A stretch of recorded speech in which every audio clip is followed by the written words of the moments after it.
But I've found that the secret to effective evangelization, more often than not, is simplicity in explaining them.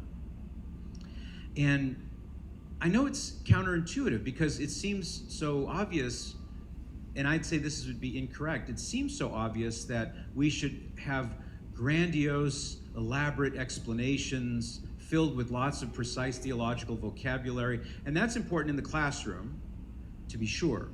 And it is important for some of us in certain capacities, to be sure, but by and large, I found that the simpler the message, the more powerful it is. You know, the old acronym KISS, keep it simple, what is it, stupid? I won't say that, but keep it simple. And this has impressed itself on me many times over the years. I'll give you a few quick examples.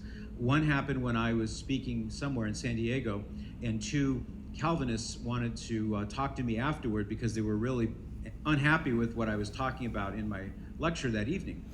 So they invited me to go with them to the local Denny's, and we sat down and we had our Bibles out. They were on this side of the booth, I was on this side, and we were arguing for the better part of an hour over what I was teaching. I think it had to do with Mary.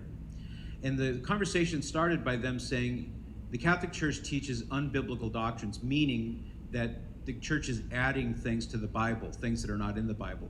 And I said to them, well, I can give you biblical examples to support what I'm saying. And then when I started quoting those passages, then their response shifted from, it's not in the Bible, to, well, you're misinterpreting that passage.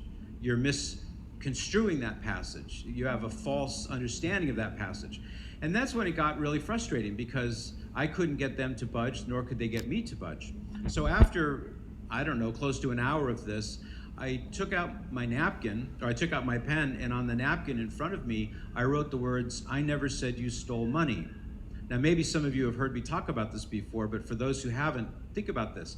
I asked them, do you understand what I just wrote here? I never said you stole money. And they looked at the napkin and said, well, sure, we understand. And I said, are you sure you understand? They said, well, of course we do. I never said you stole money, big deal. And I said, all right, what if I meant I never said you stole money? Implying that somebody else said it.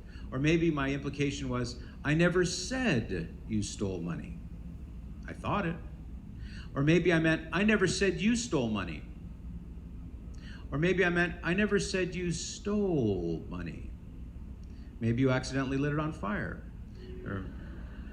Or maybe I meant, I never said you stole money. It was something else that you stole. And with a suddenly sheepish look on their faces, the two of them, I could tell, understood what I was driving at. And so I said, now which is more likely to be misinterpreted? The Bible with 73 books written by different authors at different times in different languages, or a 6-word sentence that can give you 5 different meanings? And you don't know for sure which of these 5 meanings I'm talking about, do you?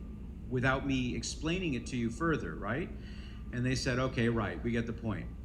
And pretty much at that point, our conversation wrapped up. We went home, and 6 or 7 months later, I was speaking somewhere else, and one of the two fellas who was there that night attended this talk. He happened to be the former Catholic. And at the intermission, he came up to me, shook my hand with a big smile, and he said, by the way, just want you to know I've come back to the Catholic Church.